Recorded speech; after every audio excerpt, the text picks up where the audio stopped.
네, 자, 이렇게 검색을 해보시죠. 여기에 예를 들면 이스라엘 이렇게만 검색을 해도요. 이스라엘에 대해서 어마어마하게 자세히 나옵니다. 어마어마하게. 그렇게 해서 지금 뭐 인질 1000명 또 사망자 수가 1000명 여기에 이스라엘과 하마스의 관계 이런 내용에 대해서도 그냥 뭐 뉴스만 나오는 게 아니라 찾아보시면 뭐 많은 게 나와요.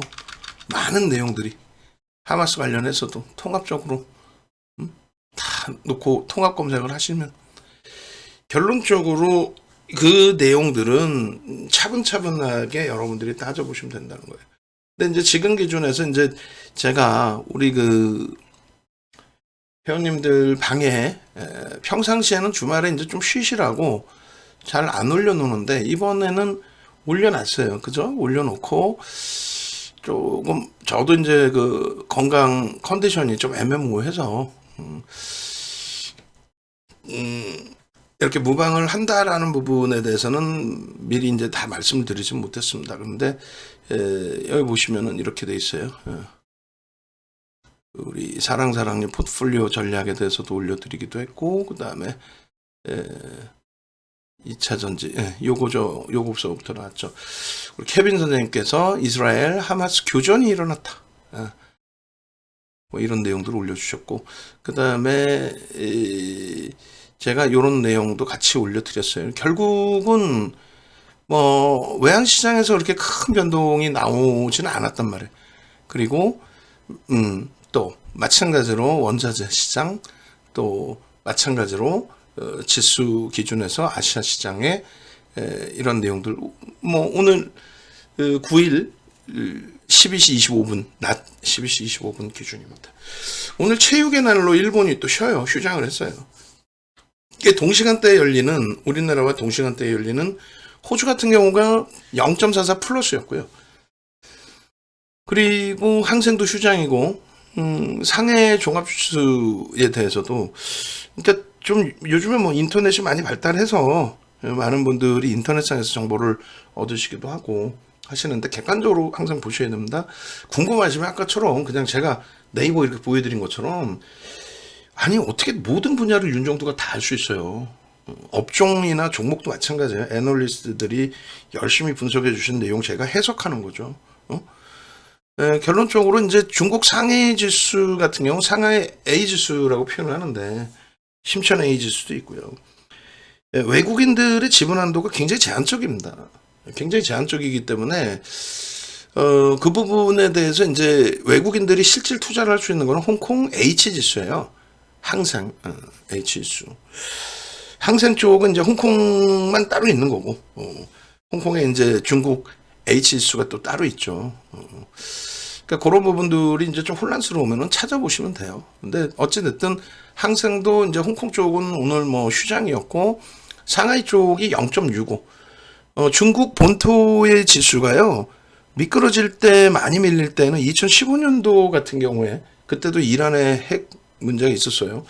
근데 이제 핵 협상 타결되고 나서일 거예요. 아마도 7월경으로 기억하는데 아마 그 즈음일 겁니다. 핵 협상 이제 막바지 그런 즈음에 상하이 지수가 하루에 5%에서 7% 사이에 폭락이 나옵니다. 하루에. 그게 일주일에 2번 정도씩 한 달에 한 6번, 7번이 나왔어요. 근데 지금 멀쩡하죠. 0.65. 그잖아요. 대만 지수도 멈춰 있고 그리고 이제 볼 수 있는 거는 호주하고 중국 본토 지수 정도였는데 그렇게 크게 문제가 없었습니다. 그리고 미국 선물 쪽도 항상 말씀드렸던 것이 1% 이상의 변동, 1% 이상의 변동이 나와야만 위든 아래든 그래야만 큰 이슈가 불거졌다 이렇게 표현을 하는데 1% 미만이 0.76, 0.62. 지금의 기준은 0.64, 0.51 정도에서 움직이고 있습니다. 그러니까 아무것도 아니란 말이에요. 나스닥이 1.6% 폭등이었거든요. 그러니까 결과론적인 얘기를 하기에 앞서서 여러분들께 이미 좀 보여드리고 올려드리고 있었단 말이에요. 그리고 이제 이 차트가 조금 이따 또 볼 거예요. 다 볼 건데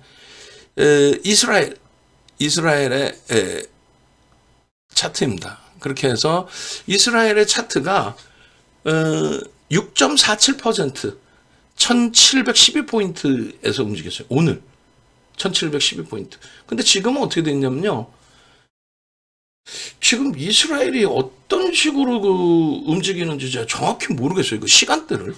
지금도 지금 시장이 거래가 되는데 21시 13분 기준에 플러스 1.02로 나와요. 그러니까 이게 선물은 아닐 텐데. 어찌됐든 그렇게 해서 좀 이따 차트 볼 겁니다. 지금 현재 그 기준이 1729.64포인트, 1729. 지금 1712포인트까지 이제 내려간 걸 제가 찍은 거고, 6.47% 폭락이거든요. 6%는 대단하잖아요. 어마어마하잖아요. 아니야. 우크라이나도 보여드릴 거예요. 그러니까 꼭 보면은, 코로나19 때 보면은 무슨 좀비가 세상을 지배할 것처럼 또 뭐 하나만 터지면 또 얼마 전에 실리콘밸리뱅크에 대해서도 그러니까 저도 모니터링을 우연찮게 하게 된 거예요. 유튜브에서 검증 안 되는 친구들 많잖아요. 윤정도도 그렇고. 뜬금없이 실리콘밸리뱅크에 대해서 리먼 브러스 사태에 버금간다. 더 크게 문제될 거다. 이런 식으로. 전혀 그렇지 않거든요. 그러니까 우크라이나 사태 볼 거고요. 그리고 바로 직전에 또 그 직전에 그러니까 21년 6월 또 2014년 7월 지금이 이제 규모가 제일 크긴 하지만 그 이전에 그 이스라엘과 하마스 분쟁 났을 때는 글로벌 시장이나 이스라엘이 어떻게 움직였느냐 그걸 말씀드리는 겁니다. 결론적으로 이게 이제 일봉이고 이 주봉입니다. 주봉에서도 6월 그 이전 23년도 좀 얼마가 될까요? 하여간에 저 바닥 라인에 딱 멈춰진 상태에서 돌렸단 말이에요. 아주 먼 기준이긴 합니다만 미국 시장 같은 경우에 9.11 테러 발생됐을 때 미국을 제외한 나머지 국가들은 다 장이 열렸어요. 아주 상상을 초월하는 폭락이 나왔습니다. 우리나라에서 삼성전자가 계속 하한가를 맞을 정도로. 근데 미국은 어떻게 됩니까? 모든 금융시장을 동결했죠. 그러니까 장이 안 열렸어요. 이스라엘의 경우도 사실은 어마어마한 상황이면 시장 자체가 열리면 안 되죠. 열릴 수가 없어야 되죠. 우크라이나 사태 때도 러시아 증시가 열렸단 말이에요. 그러니까 결론은 이제 지금 기준에서 이제 이게 월봉입니다. 월봉이고 월봉 선 차트, 월선 차트도 보여드릴 텐데 지금 기준에서 저 기준에 더 떨어질 수도 있어요. 더 떨어질 수도 있는데 지금 이스라엘 쪽의 기준은 지금 시간 기준이 그들의 시간이 어떻게 시차가 어떻게 되는지 모르겠는데 난 12시 기준에서 이제 6%대 하락이었고 지금 기준에서 이스라엘은 1% 강세예요. 그러니까 낮에 찍어서 올려드렸던 게 1716포인트고 지금은 1729포인트. 그러니까 무슨 얘기냐면은 어마어마한 이스라엘 자체의 어마어마한 상상을 초월하는 지금 전쟁이다 보니까 금융시장보다 사상자나 이런 부분을 더 들여다보고 위로도 해드리고 해야 되는데 그게 문제가 아니라 당장 내일 우리가 이제 문제잖아요. 결론은 이스라엘 자체에서도 6%대 급락은 나왔지만 결국은 또 반등까지 나오고 2020년 코로나19의 저점을 깨지 않았다. 한 방이라도 깨고 내려가야 되는 거 아니에요? 응? 그잖아요. 그러니까 여러분들께 이제 조금 있다가 이제 녹화 지나고 나서 또 올려드릴 건데 유튜브에는 이 글을 올려놨어요. 전쟁이라는 것은 어떠한 이유에서도 타당성을 인정받을 수 없습니다. 그럼에도 불구하고 또다시 그 무전 전쟁이 발발됐다는 소식이 연휴 기간에 우리에게 전해졌습니다. 참으로 안타깝고 슬픈 일이지만은 이렇게 망연자실하고 있을 수만은 없습니다. 우리는 냉정함을 잃지 않고 금융시장에 미치는 영향에 대해서도 꼼꼼하게 체크하고 현명하게 대응해 나가야 됩니다. 글로벌 주요 국가가 아닌 주변 국가들의 지정학적 리스크가 글로벌 금융시장의 방향성에 대해서 추세적으로 악영향을 미친 경우는 지극히 제한적이라고 볼 수 있습니다. 네? 경제적인 영향으로 확대되는 그런 펀더멘털적인 측면이 아니기 때문에 그래요. 22년 3월 우크라이나에서 좀 더 보여드린다고 그랬어요. 그때 경험치를 바탕으로 또 지난 21년 6월 그리고 14년 7월에 일어났던 이스라엘과 하마스과의 그 분쟁 그 기준을 놓고 보면서도 우리는 차분하게 대처하면서 대응해 나가야 된다. 그래야만 내 자산 내가 지킨다. 선차트입니다. 이 선차트를 끄집어내드리는 이유는 21년도의 기준에 21년도 6월이죠. 그때 기준의 흐름에서도 나중에 땡겨서 보여드릴 거예요. 크게 문제가 발생된 내용이 없었어요. 그리고 14년도의 기준에 7월달 기준에 뭐가 있나라는 생각이 들 정도로 2014년도에 뭐가 있나라고 할 정도로 결론은 이렇게 랠리가 이스라엘도 지속돼 왔었다는 거고 이번 충격이 이제 과연 어디까지 갈 것이냐의 기준인데 벌써 이미 이스라엘은 뭐 다시금 대밀려서 주가의 조정이 나온다 할지라도 이제는 전쟁의 영향력 부분이 일단은 여기서 멈췄다. 지금까지 나온 상황에서는 5차 중동 전쟁 뭐 정신 나간 친구들 보면 유튜브에 꼬맹이들 뉴스나 학자분들 나와서 말씀하시는 거 이외에 꼬맹이들 나와갖고 앉아가지고 헛소리하고 있는 거 뭐 4차 세계대전이 될 수 있는 또라이들 아니에요 그거? 응? 그런 얘기 귀담지 마시고 일단은 시장이 열리고 있다. 특히 이제 뭐 이스라엘 시장, 뭐 글로벌 시장이 뭐 안 열리진 않죠. 이스라엘 시장이 열리고 있다. 뭐 이런 부분 감안을 하셔서 놓고 보셔야 되는 부분들입니다. 그래서 그밖에 이제 오늘 뭐 휴장 부분이 우리나라, 그다음에 일본, 캐나다. 그리고 나머지는 이제 열리는데 다시금 이제 또 올려드려놨던 부분이 그래서 결론적으로 글로벌 시장의 흐름이 인도네시아는 플러스고 오늘 장중 13시 오늘의 기준 월요일 10월 9일의 기준입니다. 그리고 미국 선물 지수도 그렇게 1% 이상의 뭐 확장돼 있는 그런 흐름이 아니었다라는 거. 그다음에 잘 보세요. WTI나 천연가스 뭐 이런 부분 브렌트유 이 4%까지 움직였거든요. 4%까지. 근데 3%대로 그리고 더 나아졌어요. 상승률이. 그러니까 명확하게. 예? 또 거기다가 그런 얘기도 일부 있었죠. 어떤 얘기가 있었냐면은 일단은 전체적으로 놓고 보실 때 환율 부분에 있어서 지금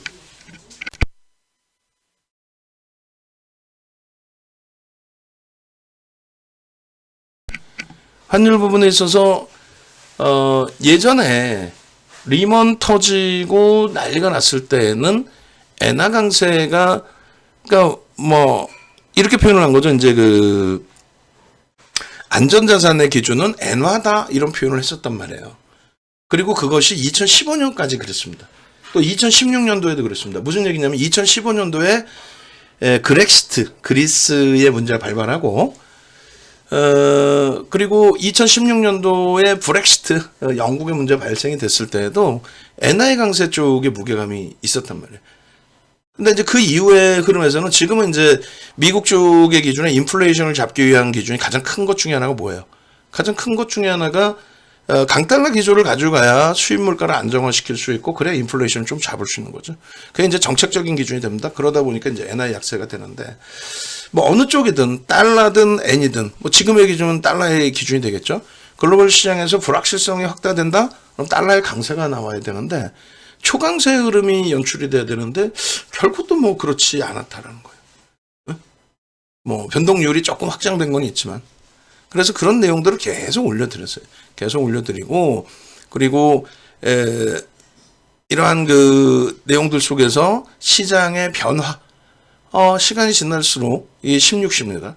시간이 지날수록 안정화돼 가는데 점진적으로 더 안정화돼 가는데 유럽 쪽 개장됐네 뭐 이러면서 유럽 쪽 개장이 됐는데 영국의 FTSA가요 장중 플러스 범위가 조금 더 확장이 됐었어요. 지금 7,506포인트 0.16% 상승이고 장중 기준에 7,541포인트까지 그러니까 뭐 대략적으로 지금 지수 대비해서 33포인트 정도 그러니까 0.5% 그러니까 0.7 수준까지 플러스가 나왔단 말이에요. 그러니까 얘네들도 장중에 낙폭을 다 줄이기도 했었고 지금 기준의 닥스 독일의 닥스 같은 경우에도 0.76 뭐 요 정도 수준에서 계속 개장 초 이후에 계속 유지가 되고 있는 겁니다. 그러니까 결론은 그 생각외로 공포감을 갖는 그런 이외에, 그러니까 공포감을 갖는 그 수준 범위가 아닌, 응? 뭐 예상 외로, 그러니까 뭐 공포감을 가진 것 이외의 기준에, 뭐 그렇게 안 나쁜데? 뭐 이렇게 되는 거예요. 지금 보시면 이제 2004년도부터 이제 이스라엘과 하마스의 이제 분쟁이 나와 있는데, 뭐 그 역사 부분은 잘 아시잖아요. 이제 이스라엘 같은 경우는 땅이 없었다가 48년인가요? 뭐 그런 거 인터넷 뒤지면 나와요. 윤정두가 뭐 똘똘하네, 뭐 잘하네, 그런 엉뚱한 말 같지도 않은 칭찬해 주지 마시고, 윤정두는 주식이 왜 몰라? 그러니까 그냥 결론은 네이버에서 이런 거 알고 싶으면 네이버에 뒤지시고, 시장이 어떻게 움직일 거에 대해서는 모르시잖아요. 그 부분에 대해서는 윤정두한테 물어보시란 말이에요. 결론적으로 2004년, 2005년, 2006년까지 다 끄집어내서 다 볼까요? 나중에 이제 시간 되면 보여드릴게요. 그리고 이거 저희 쪽 모니터링 하시는 분들 보시라고 얘기를 할 거란 말이에요. 보셔서 이 기간 동안에 S&P 500 지수 그리고 우리나라 지수 주봉 기준에서 끄집어내서 동그라미 원표시를 하라고 그럴 거예요. 과연 이때 시장이 무너졌을까? 근데 기억하시는 건 뭐예요? 2003년 3월부터 우리나라 지수 기준으로 2003년 3월 512포인트에서부터 2007년 11월 2000포인트 때까지 300%의 폭등 랠리가 있었어요. 그 중간에 조금씩 출렁거림이 있었다 할지라도. 결론은 2004년, 5년, 6년 이때 이스라엘과 하마스의 분쟁이 있었다 할지라도 결국은 그렇다면은 글로벌 증시가 2003년 바닥 찍고 2007년도까지 2007년 글로벌 시장의 고점은 10월입니다. 정확히 10월 달에, 그러니까 2007년 9월에 금리 인상을 했고, 금리 인하를 했고, 금리 인하를 하는 순간, 금리를 인하해서 경기를 부양할 정도로 경기가 안 좋은 거니, 그게 맞는 논리예요. 그렇게 되면서 시장이 조정이 나온 거죠. 그때까지 랠리였단 말이에요. 그럼 그렇게 따지면, 요 기준에 이스라엘과 하마스가 글로벌 시장에 미친 영향, 여기까지. 어때요? 영향이 있어요, 없어요? 없죠. 그럼 잠깐 여기서 한번 보고 갑시다. 그게 맞는지. 예? 이게 맞는지, 지금 말씀드린 내용이 맞는지. 글로벌 시장의 흐름의 기준에 S&P 500 지수에서 월봉 기준으로 볼게요. 2004년부터 하마스의 그 분쟁 기준에서부터 2007년도 분쟁까지 글로벌 시장에는 S&P 500 지수, 그러니까 미국에서 가장 대표적인 업종 대표주 30개 가지고 평가하는 다우존스 지수는 전체적으로 다우존스 지수는 주가 평균 방식이에요. 시가총액 방식이 아니란 말이에요. 주가 평균 방식이에요. 그러니까 그 부분에 대한 지수의 범위는 의미를 그렇게 크게 부여할 필요가 없다. 그건 또 그런가요? 어찌됐든. 그 실질적인 시가총액 방식. 우리의 이제 일반적인 지수를 놓고 보는 방식은 S&P 500 지수라는 거죠. 그 S&P 500 지수의 기준에서 2003년부터 2007년까지의 기준에 이렇게 랠리가 2008년까지 끊어볼까요? 왜냐면은 지금 조금 전에 표를 한번 같이 보려고 그래요. 요 부분은 이제 서브프라임 터지고 리먼 브러스 터지고의 흐름이라는 건 알고 계시는 거고, 그리고 지금 조금 전에 이제 그 표 보여드렸던 그 부분의 흐름은 요거죠. 요 기준을 이렇게 좀 줄여서 보겠습니다. 2007년도까지 보이게끔 옆으로 좀 더 빼야 되겠네요. 2007년 뭐 중반까지 봅시다. 뭐 더 뺄까요 옆으로? 연도수만 보고. 자, 그럼 결론은 글로벌 시장에 미치는 영향이 있어요, 없어요? 없죠. 그러니까 앞으로도 윤정두가 이러한 그 내용을 설정해 드리든 안 해드리든 여러분들이 조금만 지금 클릭해서 유튜브 들어오셔서 실시간 방송 보시는 거 이것도 굉장히 중요한데 조금만 생각하시면 돼요. 2004년부터 2007년까지 어찌됐든 이스라엘과 하마스의 분쟁이 크든 작든 이렇게 표로 나타날 정도로 작지 않은, 크다라는 거예요, 사실은. 이 큰 충돌이 있었다는 겁니다. 근데 글로벌 시장에 미치는 영향은 있어요, 없어요? 거의 없다고 봐야죠. 중간에 있었다 할지라도 일시적인 현상에 국한됐다.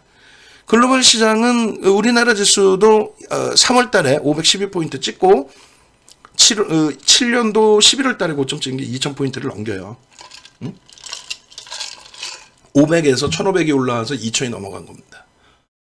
여기도 마찬가지로 어느 정도 경기가 좋았냐면요. 2006년 6월부터 2006년 6월까지 금리를 17번 올려요. 한 번도 안 빼고 1년에 8번 금리 인상하잖아요. 17번 올립니다. 한 번에 25bp씩 매번 2004년 6월부터 2005년 5월까지 해서 또 2005년 6월부터 2006년 5월까지 또 2006년 6월에 한 번 이렇게 해서 12번. 그러니까 5월 달은 FOMC 회의가 없지 않나요? 4월에 있지 않나요? 하여간에 8번이니까 45일 간격으로 열리는데 그러한 흐름 속에 이스라엘의 이 영향력은 없었다 사실. 또 추가적으로 보시면 이렇게 되어 있습니다. 물론 상황은 다르다 분명히 말씀드렸어요. 상황이 이제 다르다라는 표현이 어떤 표현이 되냐면은 일단 그런 내용이 되겠죠. 상황이 다르다라는 내용은 일단은 지금의 그 피해 규모나 또 서로 이제 부딪히는 규모 뭐 그런 부분하고는 다르다라는 말씀을 드린 거고요. 그리고 이렇게 다시 한번 보시죠. 2014년도의 기준에 또 제가 올려드린 내용이 또 이렇게 있어요. 예쁜 국민님께서 이제 올려주셨단 말이에요. 4시 56분에 제가 전쟁 터졌네요 하고 이제 올려주셨단 말이에요. 그래서 하고 나서 이제 쭉 올려주시고 이 공포감 이거 어떻게 하나 봤더니 난리가 난 거죠. 그래서 제가 이거를 한번 올려드렸어요. 이걸 올려드려서 2021년도 6월달, 5월달, 6월달 이때 기준에 일시적으로 한번 꿍하고 충격받은 거. 그러니까 마지막 이번 터지기 전에 2년 전에 터졌던 내용의 이스라엘과 하마스의 분쟁 그 시기였거든요. 그래서 이제 요번 거를 그 전략을 설정하기 위해서는 예전 거를 봐야 되기 때문에 그래서 제가 올려드렸어요 내용을. 그래서 이거는 예전 겁니다 이렇게 올려드렸을 텐데 이렇게 해서 이제 14년도 거도 올려드리고 그리고 21년 거도 이제 아까 올려드린 내용이 있는데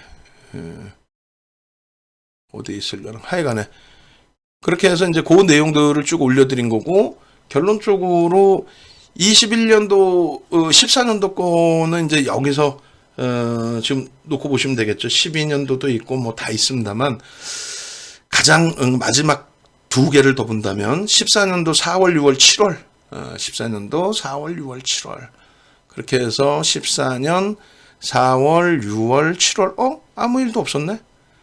월봉으로 봐서 그런가요? 4월, 6월, 7월 문제 발생되는 거 있나요? 4월, 6월, 7월 없죠. 2014년도의 기준에서 4월, 6월, 7월을 말씀드린 겁니다. 그러면 이거 이외의 기준에서도 말씀을 드려야 되겠죠. 그러니까 21년도 6월 기준에서의 설정 범위 그 부분도 이제 좀 놓고 보셔야 되는데 21년도 6월 기준에서 한번 보겠습니다. 21년 5월, 6월 21년 이제 5월, 6월 같은 경우에도 이제 요자락이 되겠죠. 미치는 영향력이 없어요. 없습니다. 그러니까 결론은 그 규모가 더 확장돼 있긴 합니다만 공포감이 이제 좀 많이 앞서신 그런 상황이긴 한데 요 자락에서 이렇게 올려드렸던 내용이 이렇게 돼 있단 말이에요. 23년도 이제 23년도 10월 7일 요 상태에서 이제 여러분들께 올려드리고 요 밑에 보시면은 이렇게 돼 있어요. 21년 5월 이스라엘과 하마스 간 11일 전쟁. 이게 5월 11일인가 그럴 거예요. 5월 11일인가 그럴 겁니다. 그래서 그 내용 이제 다시 한번 일봉으로 한번 볼게요. 여기 21년도 5월은 일봉이 나옵니다. 그래서 21년 5월 기준에서 보시면 요때 이제 터뜨려진 부분이 11일 마이너스 1.84 그리고 12일 기준에 마이너스 2.14. 그래서 이게 이제 이러한 영향이 나올 수 있단 말이죠. 이번 그 흐름에서도 이러한 영향이 나올 수 있어서 야 이거 2%에서 4%의 등락 범위까지는 감내를 해야 되는 것인가 이렇게 이제 우려를 했는데 그나마 지금의 기준에서는 글로벌 시장에 미치는 영향이 굉장히 제한적이에요. 조금 전에 이제 이스라엘도 보셨지만 6% 빠지고 오히려 지금은 가격 반발력을 찾고 있어요. 그러면 막연한 공포감을 갖기보다는 여기서는 이제 옥석을 좀 가릴 수 있는 옥석 가리기도 해야 되고 이번 기준을 잡아서 누가 어떤 업종이 움직일 수 있고 어떤 업종이 여기서 한 번 더 충격을 받을 수 있을지 그런 부분도 찾아봐야 돼요. 자, 일단은 이게 이제 이스라엘치도 한번 보긴 봐야 되는데 뭐 보시는 방법이 어렵지 않아요. 한번 끄집어내서 보시죠. 예전에는 이제 이 인베스팅닷컴이 지금도 저는 이게 정상업체인가라고 생각이 좀 들긴 하는데 뭐 정상업체니까 이렇게 계속 운영이 되겠죠. 이 데이터를 사가지고 온다라는 게 굉장히 대단한 거거든요, 사실은. 일단은 이제 그 이스라엘치 보시면 최대 폭의 기준에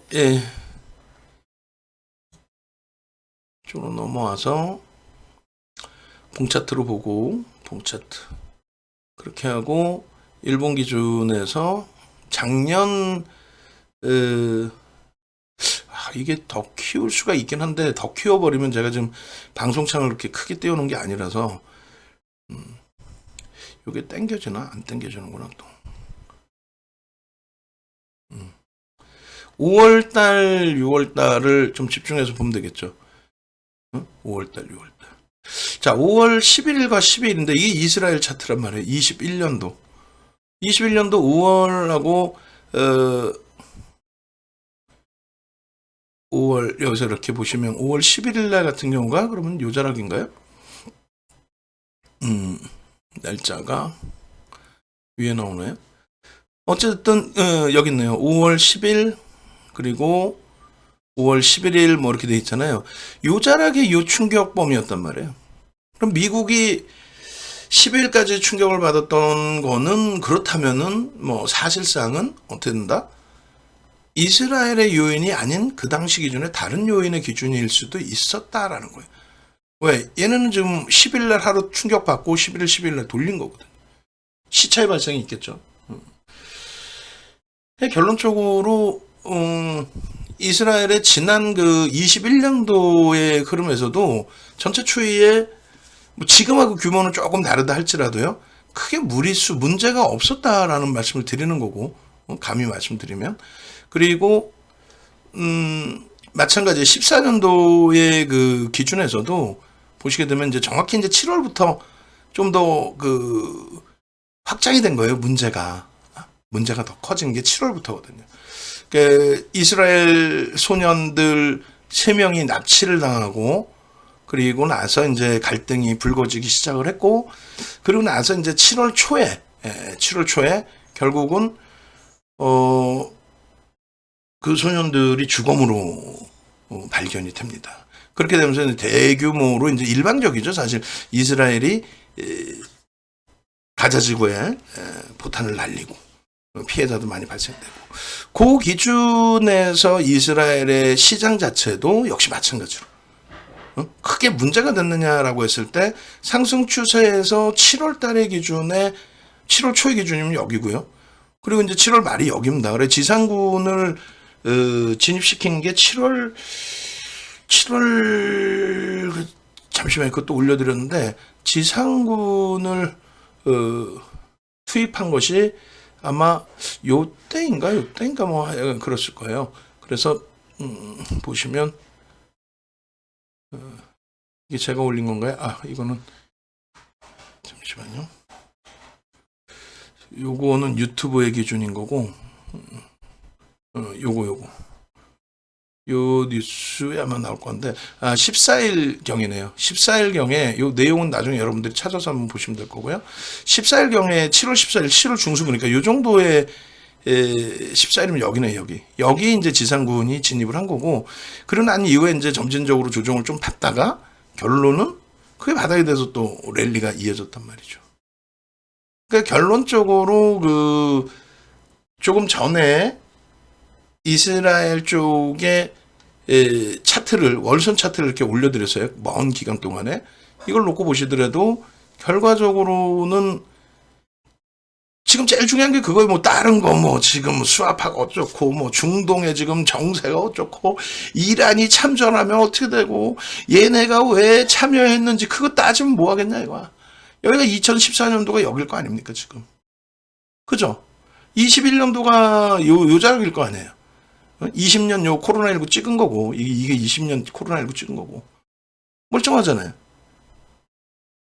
2004년부터 2007년까지의 기준에서도 미국 증시뿐만 아니라 이스라엘도 멀쩡하죠. 응? 결론은 뭡니까? 전쟁이 무서운 거고 힘든 거고 일어나서는 안 되는 거지만 결과적으로는 시장에 미치는 영향력은 펀더멘탈 외적인 요인이기 때문에 그러니까 다시 한번 가슴에 손 얹고 생각해보자 이거예요. 아니 난 그게 진짜 마음에 와닿아요. 응? 어떤 게? 아니 무슨 저는 주식분이 몰라요. 너무 죄송스러운 표현이지만 이번에 아시아 게임 했는데 우리나라 축구 우승했죠. 전 그 우승 게임도 못 봤어요. 한지도 몰랐어. 나중에 알았어. 주식 이외에는 머릿속에 들어있는 게 없어요 나는. 근데 무슨 이스라엘 터지면 이스라엘 전문가야 내가? 우크라이나 터지면 우크라이나 전문가야? 아니 무슨 뭐 2차 전지 나오면 2차 전지 내가 무슨 전문가야? 윤정두가 아는 거는 2차 전지에 대한 기술적인 분석, 우크라이나 사태가 터졌을 때 어떤 흐름이 있었는지에 대한 그것에 대한 기억, 지금 당장의 기준에 이스라엘의 문제가 발발됐을 때 이 흐름이 우리에게 미칠 수 있는 글로벌 시장 증시에 미칠 수 있는 영향력 이런 부분을 논하는 거예요. 그러면 마지막으로 하나만 더 보고 그리고 나서 그러면 지금 앞으로 이제 정세가 이제 어떻게 될 건지 어떤 시나리오에서 어떻게 될 건지 뭐 그런 내용들을 얘기해야 되는데 일단 그 글로벌 시장에서 우크라이나 전이 정확히 언제 터지는 거죠? 2022년 언제예요? 2022년 3월입니다. 그게 이제 3월이 뭐냐면 정확히 2022년 3월에 지상군이 투입이 되고 그러면서 러시아 쪽에서 이제 핵에 관련된 이야기까지 나옵니다. 그렇게 되면서 흐름이거든요. 그걸 정리를 해드릴게요. 그리고 지금 뭐 어차피 이제 그 부분으로 1차적으로는 끝날 거니까 그 내용들을 정리를 하나를 더 해드리게 되면 우크라이나 사태 기준 요거 이제 지금 정리를 해드릴 거고 이스라엘과 하마스의 그 분쟁의 내용에 대해서 21년과 14년 내 아무런 문제가 없었다. 좀 죄송스럽게 표현한다면. 그리고 지금의 정세에 대해서 왜 하마스가 지금 딱 요 시점에 터뜨렸느냐. 아니 하마스한테 전화해봤어?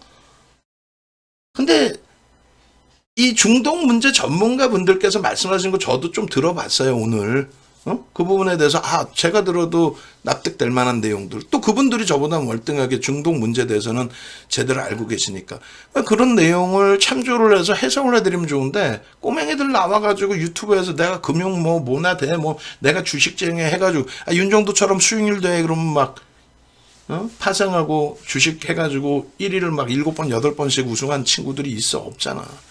근데 나와서 한다는 얘기가 4차 세계대전을 얘기하고 앉아있고 5차 중동전쟁을 막연하게 얘기하고 있고 그런데 지금 어떻게 돼 있어요? 이스라엘하고 지금 사우디의 관계 그러니까 더 앞서서 보신다면은 민주당과 공화당의 관계를 좀 한번 놓고 보셔야 돼요. 미국의 정책을 미국의 민주당 무슨 얘기냐면은 자 보세요. 민주당 때는 25년도 오바마 대통령의 가장 큰 과업 중에 하나가 이란의 핵 협상입니다. 2014년부터 계속 그 추진을 해와서 2015년도에 이란과의 핵 협상을 결국은 이제 6월인가요, 7월인가요 타결을 해요. 누구? 미국과 이란 그리고 러시아와 중국, 그다음에 독일, 영국, 프랑스 7개 국가가 핵 협상을 타결을 합니다. 꼭 평화주의를 떠나서 정책 자체에 있어서 공화당 쪽은 방산이나 이런 부분에 공식적인 정치적 후원을 받는단 말이죠. 이번에도 당장 이스라엘과 하마스의 분쟁이 터지자마자 공화당 쪽이 치고 나오는 거, 트럼프 대통령이 치고 나오는 게 뭐예요? 지금 이란의 핵협상 7개 국가가 합의를 해서 표결을 한 부분을 공화당 정부 트럼프 대통령 들어오자마자 개인의 생각이 아니에요. 그거는 그 공화당 자체의 정책인 거지. 파기해버려요. 핵협상 바로 파기해버립니다. 이란 믿을 수 없어 라고. 근데 지금은 민주당이 다시 정권을 잡으면서 이란과의 핵협상을 하고 있고 이란과의 관계 개선을 지금 도모하고 있단 말이에요.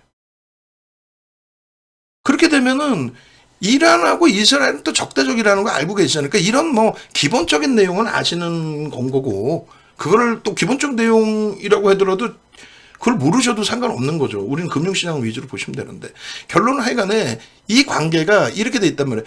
지금 이스라엘과 종교적인 문제도 있고 여러 가지 뭐 종교적인 문제가 가장 크긴 합니다만 사우디와 이란과의 관계는 사실 좋을 수가 없는 관계예요. 근데 지금 이스라엘과 사우디를 어찌됐건 뭐 영원한 적이 어디 있어요. 민주당이 나서서 이 부분을 서로 분쟁하지 않게끔. 근데 이렇게 사우디가 중동에서 또 영향력이 크지 않습니까? 이렇게 되게 되면은 여전히 중동 국가들은 이스라엘과 미국을 적대시하는 부분이 많이 있는데 사우디하고 이스라엘을 이렇게 좀 뭐라 그럴까요? 협의를 하게 되고 관계 개선을 하게 되면 불편해질 수 있다는 거예요. 누가? 진짜 실질적으로 불편한 건 하마스, 팔레스타인 이런 쪽이 되겠죠. 이스라엘과 직접적으로 부딪히고 있는 쪽이. 그러니까 이런 내용을 또 얘기하다 보면 길어져. 뭐 일찍 자르고. 그리고 지금의 관계 정세가 이란 쪽에 트럼프 대통령이 핵협상을 파기했잖아요. 7개 국가 한 거를 대선 당선되자마자 바로 이란의 핵협상 부분을 파기시켰단 말이에요. 그렇게 하고 이제 원유 수출 자금인가요? 하여간 그 자금들을 다 동결시켜버리고 했는데 이번에 민주당 그러니까 바이든 대통령 입장에서는 관계 개선을 해야 되니까 풀어줬죠. 그게 8천억 달러인가요? 굉장히 큰 금액을 풀어줬어요. 그랬더니 이제 공화당의 트럼프 대통령이 까고 나오는 거는 뭐냐면 자, 거봐. 이란 풀어주자마자 지금 얘기가 나오는 게 이거잖아요. 하마스 쪽에 지원을 해가지고 하마스가 어떻게 미사일을 2,500발을 쏘냐. 말도 안 된다. 이란이 지금 동결자금 풀어줬다니까 바로 그걸로 그냥 쏘지 않냐. 이란이 그지입니까? 그 자금 없어도 돼. 이게 이제 민주당 논리야. 이란이 그지예요? 돈이 없어? 그 자금 풀어줬다고 그 돈으로 하마스를 지원해? 그 자금 없어도 지원할 수 있어. 근데 이제 민주당은 그렇게 표현을 안 하고 무슨 얘기야. 그 자금 아직 안 쓰지도 않았어. 이란은 지원한 적 없대. 공화당 쪽은 지원했다고 막 너희들 막 이렇게. 그러니까 정책적인 부분이 지금 엉켜있는 상태에 지금 제일 객관적으로 나오는 내용은 하마스 쪽이 이번에 예전에는요. 예전 방식은 이랬다고 그러더라고요. 예전 방식은 이제 야 이렇게 해줘 뭐 그리고 뭐 우리를 괴롭히니까 우리가 이렇게 할 거야 하면서 이제 예고 테러 그러니까 뭐 예고하는 그런 부분들이 좀 있었는데 이번에는 이제 단방에 그리고 대규모의 근데 그것은 분명히 이제 어찌됐건 이란과의 접촉은 있었을 거다 뭐 이런 내용들 그것을 이제 이란이 지원했을 것으로 이제 많이 추정을 하고 있는데 미국은 절대 아닐 거다. 지금의 정부에서는 공화당은 거봐 돈 풀어주니까 바로 그렇게 했잖아 뭐 이런 내용들. 그러니까 이런 이제 지정학적 관계와 정치적인 관계와 모든 게 이제 겹쳐지면서 흐름이 나왔고 그다음에 지금까지는 이스라엘이 조그마한 문제가 불거지면 바로 그냥 대대적으로 때려버리는 힘이 누가 세겠어요? 이스라엘이 세겠지. 그냥 대대적으로 공격하는 그런 양상이었는데 이번에는 이제 하마스가 선수를 굉장히 크게 친 그런 양상입니다. 그런 뒷 배경에는 이런 게 있었을 수 있다. 그래서 우리는 이제 여기서 전략을 어떻게 꾸릴 거냐면 결론은 우크라이나까지 마지막으로 한 번 더 보고요. 결론적으로 그렇다면 지금 방금 말씀드린 것처럼 트럼프 얘기가 나와요. 공화당 얘기가 나옵니다. 내년부터 지금 민주당하고 공화당하고 대선에 대한 후보자에 대한 후보를 이제 상반기에 이제 서로가 후보를 앞세우겠죠. 그래서 뭐라고 표현해? 전당대회? 뭐라고 그래요? 각 민주당과 공화당에서 어찌됐건 그 대통령 후보를 선출할 거 아닙니까? 그 과정에 있을 거고 하반기에 이제 또 있을 거고. 근데 지금의 이런 여론이 과연 이제 누구에게 더 힘이 쏠려질지 모르겠습니다만 지금 현재로서는 공화당이 목소리가 키워질 수 있는 부분이 있죠. 미국 국민들도 불안해. 야, 이것도 괜히 중동에 괜히 손 뻗었다가 이 녀석들이 또 테러하면 어떻게, 이 공포감 어떻게 하지? 마저 트럼프 대통령이 얘기처럼 무슨 이란하고 핵협상을 나발이고 이란 제재하고 돈줄 말려버리고 얘네들하고 놀지 마! 이런 기준이 될 수도 있단 말이에요. 그럼 그것이 이제 트럼프 대통령 쪽으로, 그러니까 공화당 쪽으로 민심이 쏠릴 수 있다는 거죠. 그러면 정확히 2020년도에 2차 전지 부분이 랠리가 나오기 시작하는데 그 랠리의 기준, 테슬라의 랠리의 기준, 그 랠리의 기준이 공화당이 트럼프 대통령이 지지율이 떨어지고 민주당이 승기가 잡히면서의 기준이란 말이에요. 그게 2020년. 그러니까 4년에 한 번이니까 이번에 2024년. 이제 불과 몇 달 안 남았단 말이에요. 지금의 영향력이 그때까지 갈리는 난무하겠지만은 이런 예상치 부분이 공화당 쪽에 무게감이 실린다면 지금 이번 정부 들어서 가장 정책적으로 큰 힘을 받는 게 뭐예요? 잘 기억해 보세요. 원래는 예전부터 공화당이 승기를 잡고 공화당이 정권을 잡으면 시가총액 1위는 엑선모빌이라는 글로벌 미국의 가장 큰 정유업체 이런 친구들이 또 보잉이라든가 이런 업체들, 방산업체들 기준에서의 강세가 어마어마했단 말이에요. 그리고 민주당의 승기를 잡으면 대표적으로 실리콘밸리, 클린턴 대통령 정부 때 실리콘밸리, IT 뭐 이런 식으로. 물론 트럼프 대통령 때 시가총액이 애플이 계속 1위를 했어요.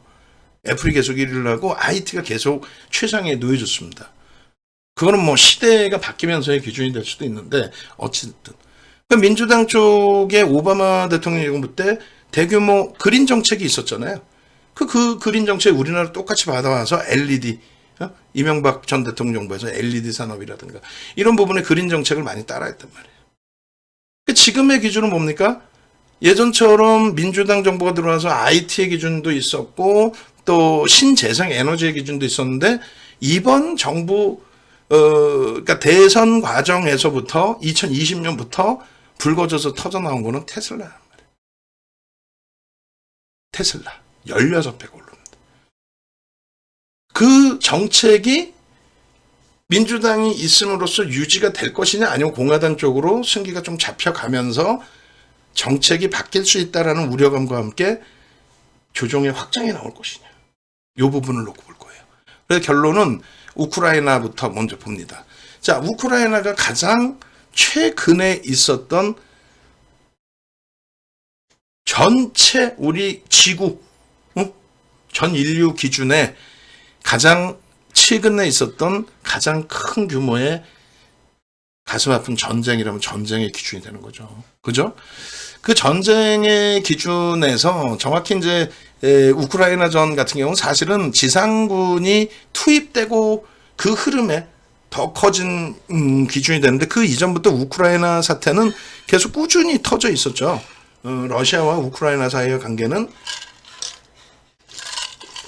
국제사회에서 계속 제재할 정도로.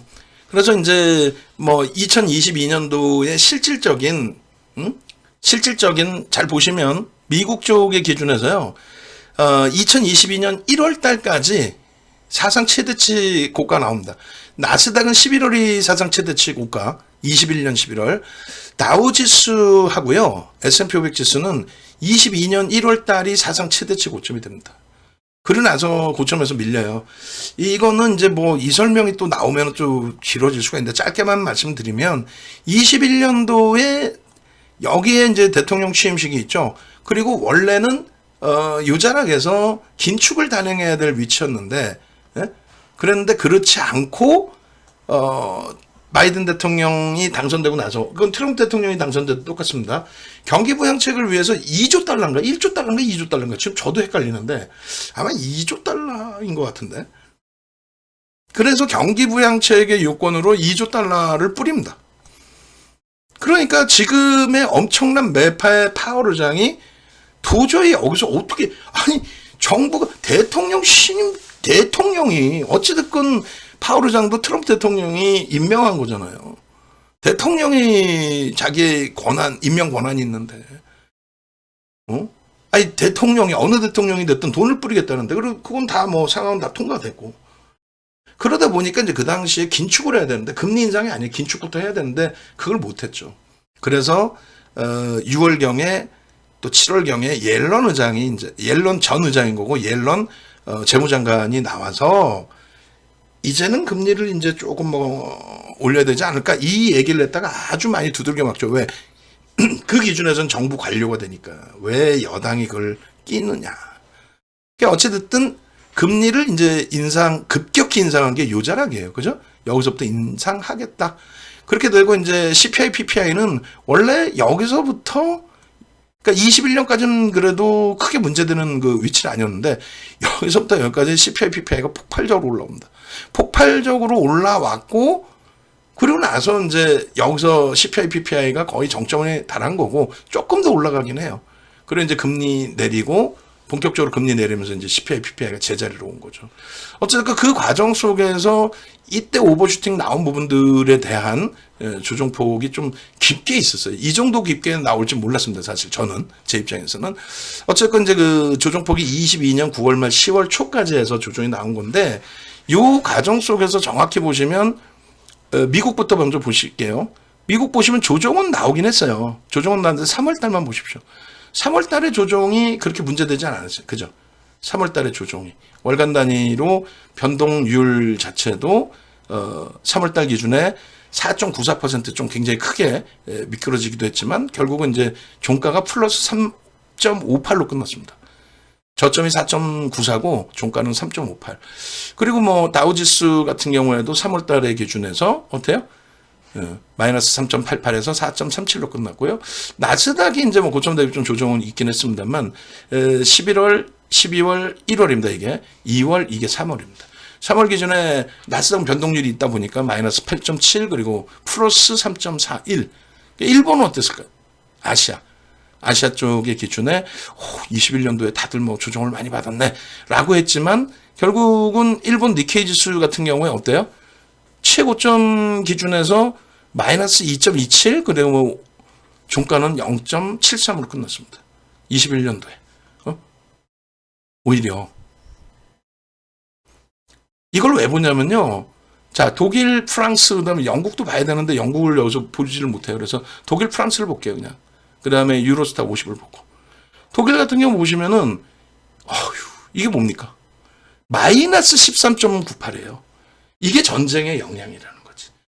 그러니까 그 이전에 우크라이나 전이 터졌고 뭐 지상전이 이제 단행될 수 있다. 러시아가 지상전으로 확장할 수 있다. 뭐 이런 내용이 있었는데 결론적으로 뭐 그 앞에 움직임도 있었지만은 뭐 S&P 500 지수나 이제 다우 지수 보시면 비슷한 흐름이거든요. 요 자락 2월 달까지의 기준이.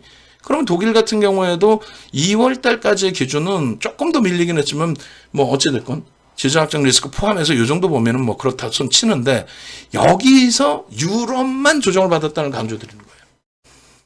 유럽만 월 기준에 13.98 그리고 주봉 기준에서도 놓고 보시면은 주간 단위의 3월달 기준입니다. 3월달 기준에 22년도 3월이죠. 22년도 3월 기준에 한 방에 10%가 빠져요. 한 방에 10%. 그죠? 한 방에 10%. 이때는 얼마였을까? 8%. 저점이 10%고 10%로 끝납니다. 주간 단위에. 그리고 일간 단위에서도 마찬가지예요. 22년도 3월을 얘기하는 거예요. 근데 제일 중요한 거는 이들은 이렇게 빠졌는데, 이들은 이렇게 빠졌는데, 3월에 하루에 얼마? 4.41. 마이너스 5.01. 저점이 5.01. 그 다음에 마이너스 4.41. 어마어마하죠. 하루에 4%, 5% 밀렸다. 하루에. 이게 독일뿐만 아니라 프랑스도 마찬가지. 뭐 월봉만 볼게요. 시간 없으니까. 22년도에 장중 기준에 13.48입니다. 월봉 기준에. 유로스타 50도 3월 달입니다. 우크라이나 사태가 지상전으로 돌입하고 말씀드린 핵에 대한 얘기까지 나왔을 때.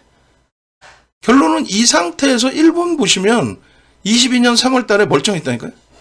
22년도 1월, 2월, 3월 달에 마이너스 6.96까지 밀리긴 했지만 그렇게까지 패닉 상태 그러면 아니었다.